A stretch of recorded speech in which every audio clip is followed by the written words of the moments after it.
Hello everyone, আসসালামু আলাইকুম। Welcome back to my channel Shabnam daily blog. আশা করছি আমার সকল বন্ধুরা যে যেখানে আছো ভালো আছো, সুস্থ আছো। আলহামদুলিল্লাহ আমিও ভালো আছি। নতুন একটি ব্লগ ভিডিও নিয়ে চলে আসছি তোমাদের মাঝে। আশা করব আমার সকল বন্ধুরা ভিডিও শুরুতে একটা লাইক দিয়ে পুরো ভিডিওটুকু কন্টিনিউ করবে। তো অনেক বন্ধুরাই জানো দীর্ঘ 4 মাস বাসা থেকে গ্রামের বাড়িতে চলে এসেছি। আসলে বাড়িতে মানুষ না থাকলে বাড়িঘরের অবস্থা কি হয় সেটাই তোমাদের মাঝে শেয়ার করব। তো 4 মাস পর পুরো বাড়িটাকে ক্লিন করব। আর এই যে দেখো বন্ধুরা, ছাদ বাগানের কি অবস্থা। তো এদিকে গাছে কি সুন্দর করলা ধরে আছে, পেকেও আছে।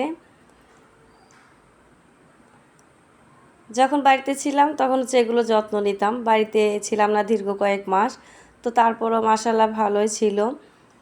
তো এখন যেহেতু বাড়ির মানুষ, বাড়িতে চলে এসেছি, ঠিক আগের মতো সব কিছু গুছিয়ে নেব। তো বাড়িতে আসার পর হচ্ছে মোটামুটি কাজ গুছিয়ে নিয়েছিলাম। তো এটা হচ্ছে পরের দিন সকালের ভিডিও। বাজারে গিয়েছিলাম, বাজার থেকে কী কী নিয়ে আসছি সেটুকু তোমাদের মাঝে শেয়ার করছি। বাসা থেকে আসার পর হচ্ছে বাজারে একদিন গিয়েছিলাম, কিছু মাছ নিয়ে এসেছিলাম। তো আজকে হচ্ছে বাজারে গিয়েছিলাম, তো আজকেও বাজারে গিয়ে মাছ আনতে পারিনি, কারণ হচ্ছে সকালে কোমরটা এত ব্যথা ছিল, সকালে বিছানা থেকে উঠতেই পারিনি, অনেকটা লেট হয়ে গিয়েছিল বলে বাজারে বড় কোনো মাছ পেলাম না। তো যাই হোক, বাসা থেকে এসে জিনিসপত্র সব কিছু গুছিয়ে তারপরে হচ্ছে বাবার বাড়িতে গিয়েছিলাম আমি একাই, ছেলে মেয়েকে রেখে। তো মায়ের কাছে দুদিন থেকে এসেছি, আসার পরে হচ্ছে এই ভিডিওটুকু করেছি এবং বাড়ির কাজকর্ম করেছি আর তোমাদের মাঝে শেয়ার করব বলে ভিডিও করে নিয়েছি। মোটামুটি অনেক বাজারে করে নিয়ে এসেছি। আমার অনেক কাছের বন্ধু যারা আছো তোমরা সব সময় জানো আমি সব সময় কিন্তু শারীরিকভাবে অসুস্থ থাকি, নিজেকে ব্যথা অনুভব করতে পারি সব সময়। তবু হচ্ছে আমি সব সময় চেষ্টা করি নিজের ঘর, নিজের বাড়ি সব কিছু পরিষ্কার পরিপাটি রাখার জন্য, এতে করে মনটা ভালো থাকে। তো এতদিন হচ্ছে বাসায় থেকে আসার পর যখন ঘর বাড়ির এই অবস্থা দেখতে পেয়েছি, মানে কি বলবো, এতটাই খারাপ লাগতেছিল। 2 দিন ভরে হচ্ছে ঘরের রুমগুলো পরিষ্কার করেছি। তো আজকে হচ্ছে রেলিং পরিষ্কার করব, সিঁড়ির ছাদ পরিষ্কার করব, তারপর হচ্ছে আমার ফুল বাগানটা পরিষ্কার করব। তো এর ভিতরে কিন্তু অনেক কাজ, একটা সংসারে কিন্তু কাজের শেষ নেই। সম্পূর্ণ কাজ যেদিন কমপ্লিট করতে পারবো সেদিনই মনটা হালকা হবে, ভালো লাগবে। তো আসলে রুমগুলো দেখতে এতটাই খারাপ লাগতেছিল, মনে হচ্ছিল টিকটিকি মশা মাছির আস্তানা, এরকম অবস্থা। যেহেতু বাজারে যেতে অনেকটা লেট হয়ে গিয়েছিল, তো বাজার থেকে এসে সব কিছু মোটামুটি গুছিয়ে নিয়ে আবার রান্না করতে যাব। তো সকালে হচ্ছে রুটি নাস্তা বানিয়েছিলাম।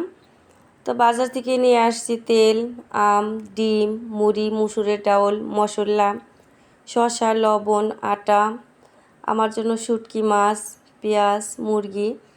তো যাই হোক, আগামীকাল হয়তো আবার যেতে হবে, যেহেতু আজকে বড় মাছ পাইনি। বড় মাছ ছিল ফ্রিজে আছে, তবে হচ্ছে আজকে আনতে চেয়েছিলাম বড় দেখে একটি পাঙ্গাস মাছ, তো সেটা আনতে পারিনি। আবার যেহেতু বাবার বাড়িতে গিয়েছিলাম, ভাইয়ের মুরগির ফার্ম আছে, তো ভাই ডিম দিয়ে দিয়েছে, আবার হচ্ছে 3টা মুরগি একেবারে বানিয়ে দিয়েছে ভাবি।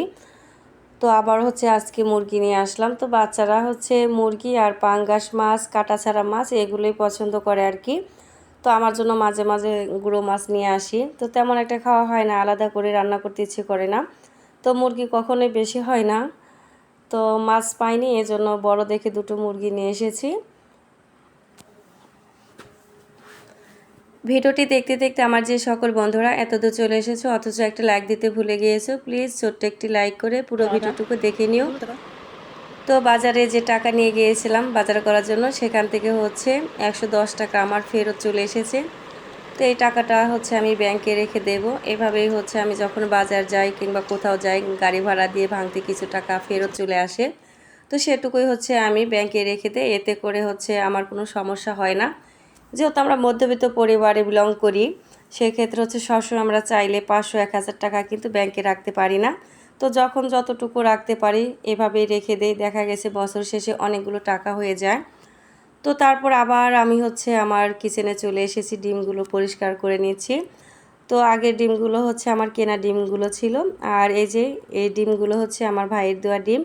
প্রত্যেকটা ডিমের ভিতরে 2 কুসুম। তো আমার বাবার বাড়ি থেকে সারাটা বছরই হচ্ছে মুরগি, তারপর হচ্ছে ডিম এগুলো দিয়ে থাকে। আর এদিকে যে দেখো আমাদের ডেইজি আমার পিছনে পিছনে ঘুরতেছিল, ওর খাবারটা দিয়ে দিলাম। তো সকাল 9টা থেকে একইভাবে কাজ করে যাচ্ছি। এর ভেতরে হচ্ছে বন্ধুরা 5 মিনিটের জন্য বসে থাকিনি, কারণ বসে থাকলে আমার কাজগুলো সেই জমাই থাকবে।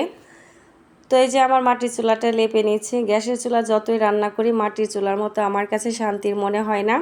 আর আমার এমন একটি চুলা সারাদিন রান্না করলেও খারাপ লাগে না, খুবই ভালো লাগে, আরামদায়ক একটি চুলা। তো বাসা থেকে এসেছি প্রায় 10 দিন হলো। এর ভিতরে মোটামুটি একটু মুছে হালকা করে দিয়ে তারপরে রান্না বান্না করেছি। আজকে একদম সম্পূর্ণ ভালোভাবে ক্লিন করে নিচ্ছি। তো রান্নার জায়গাটা যদি ভালো থাকে, পরিপাটি থাকে, তাহলে কিন্তু ভালো লাগে। আর আমার যেহেতু রান্নাঘরের 2 সাইড খোলামেলা, ঝড় বৃষ্টির বাতাসে গাছের পাতাগুলো ধুলো বালু বেশি আসে, আর যেহেতু বাড়িতে ছিলাম না অনেকটাই নোংরা ছিল। তো চুলাটা লেপে হচ্ছে মুরগিটা কেটে নিয়েছি। এবার হচ্ছে প্যাকেট করে ফ্রিজে রেখে দেবো, আর কিছু রান্না করব। সংসার জীবনে সুখ দুঃখ মিলিয়ে কিন্তু সংসার চালাতে হয়।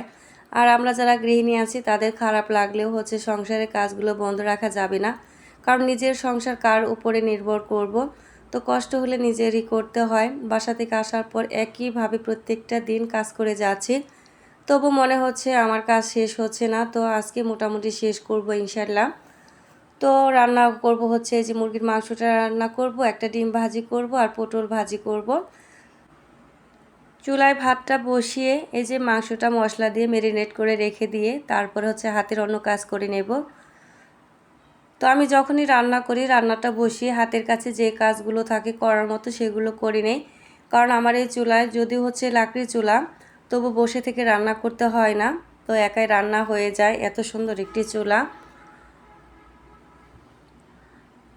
তো চলে আসলাম হচ্ছে ডেইজিকে গোসল করানোর জন্য। তো আমার ছোট মেয়ের প্রিয় একটি জিনিস এটা। তো এটা কিনে দিতে চাইনি, অনেক বায়না করার কারণে এটা হচ্ছে কিনে দিয়েছি। তো যেহেতু পরিবারের সদস্য এটারও যত্ন নিতে হয়, তো একটা বাচ্চার মতো এর পিছনে পরিশ্রম দিতে হয়। তো আনার পর হচ্ছে গোসল করানো হয়নি, আজকে ফার্স্ট টাইম। তো মিতু গোসল করাতেই দেবে না, তার জন্য শ্যাম্পু আনবে তারপরে। তো যাই হোক আজকে হচ্ছে বড়দের শ্যাম্পু দিয়ে গোসল করাচ্ছি। গোসল শেষে হচ্ছে মিতু মানিকগঞ্জ চলে যাবে এটার জন্য, শ্যাম্পু আনার জন্য। অনেক ছোট্ট কিউট একটি বাচ্চা।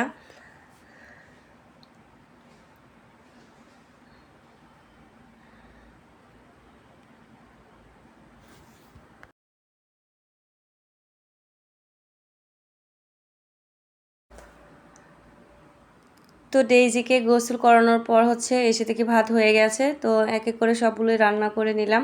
তো রান্না কমপ্লিট করতে হচ্ছে আমার প্রায় 2টো বেজে গিয়েছিল। ছোট মেয়ে মানিকগঞ্জ গেছে, আর বড় মেয়ে কোচিংয়ে আছে, ছেলে স্কুলে আছে। তো আমি একাই ছিলাম। যেহেতু হচ্ছে আমার ব্লাড সুগার, আমি ওদের জন্য অপেক্ষা করতে পারবো না, আর পরিশ্রমটা একটু বেশি হয়ে যাচ্ছে, হাত পা একটু কেঁপেও যাচ্ছে। এর জন্য হচ্ছে দুপুরের খাবারটা আমি একাই খেয়ে নিচ্ছি।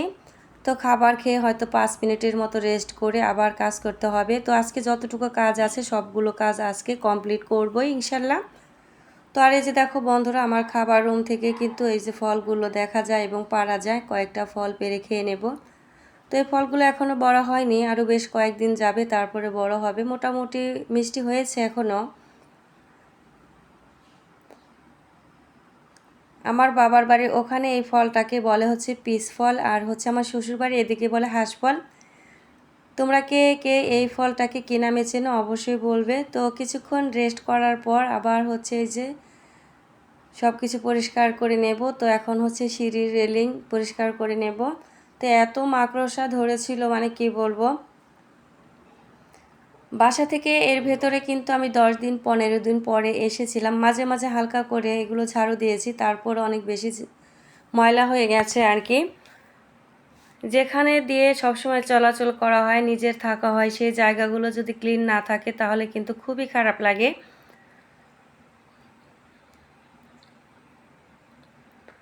তো একাই হচ্ছে সব কাজ করে নিচ্ছি, আবার তোমাদের মাঝে শেয়ার করব বলে ভিডিওগুলো অন করে নিচ্ছি। তো আসলে এর ভিতর অনেক কাজই করেছি, সব কাজের সময় কিন্তু ভিডিও অন করা হয়নি। যেহেতু আমার গরু আছে দুটো, তো গরুর ঘরে গিয়েছিলাম, গরুকে কয়েকবার খাবার দিয়েছি। সম্পূর্ণ ভিডিও যদি তোমাদের মাঝে শেয়ার করতে যাই তাহলে 1 ঘন্টার কমে ভিডিও শেষ হবে না। তো তারপর আজকের ভিডিওটা একটু লং হয়ে গিয়েছে। ধৈর্য সহকারে আমার যে সকল বন্ধুরা দেখছো সবাইকে ধন্যবাদ। যে সকল বন্ধুরা ফার্স্ট টাইম আমার চ্যানেলে ভিজিট করেছো, আমার ভিডিওটি দেখছো, যদি ভিডিওর কোনো অংশ ভালো লেগে থাকে তাহলে চ্যানেলটাকে সাবস্ক্রাইব করে পাশে থাকা বেল আইকনটি অন করে নেবে। পরবর্তী যখনই আমি নতুন ভিডিও আপলোড করব তোমাদের কাছে নোটিফিকেশনটা পৌঁছে যাবে। তো ঘরের কাজ ক্লিন করে নিয়েছি। তো আসলে আজকে ছাদ বাগানটা পরিষ্কার করা হয়নি। তো এবার হচ্ছে উঠানে পরিষ্কার করে নেব। উঠানে দেখো কি পরিমাণ ঘাস হয়েছে, তো ফুল গাছ ঢেকে গেছে, এগুলো পরিষ্কার করে নেব। আমার আজকের এই ব্যস্ততাময় সারাদিনের ভিডিও আমার বন্ধুদের কাছে কেমন লেগেছে কমেন্টের মাধ্যমে জানাতে ভুলো না।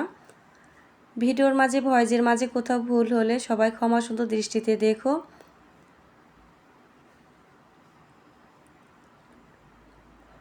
সব সময় ফুলের চারা লাগাতে, এগুলোর পরিচর্যা করতে আমার কাছে অনেক বেশি ভালো লাগে। তো আমি এই কাজগুলো কখনোই মেয়েদের উপরেও নির্ভর করি না। তো আমি সব সময় এগুলো করে থাকি, আমার কাছে ভালো লাগে। আমার এই কাজগুলো আজকে কমপ্লিট করতে প্রায় সারাদিনই লেগে গেছে। এখন হচ্ছে প্রায় সন্ধ্যার দিকে। তো পরিশ্রম করলাম, তারপরও মনের ভিতরে এত ভালো লাগতেছে যে দেখো কত সুন্দর লাগতেছে উঠানটা।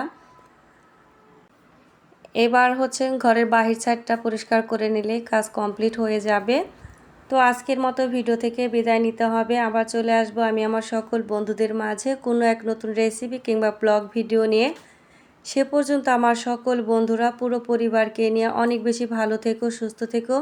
সবাই আমার জন্য দোয়া করো, আমিও সবার জন্য মন থেকে দোয়া করি। প্রত্যেকের শুভকামনা বিদায় নিচ্ছি। আল্লাহ হাফিজ।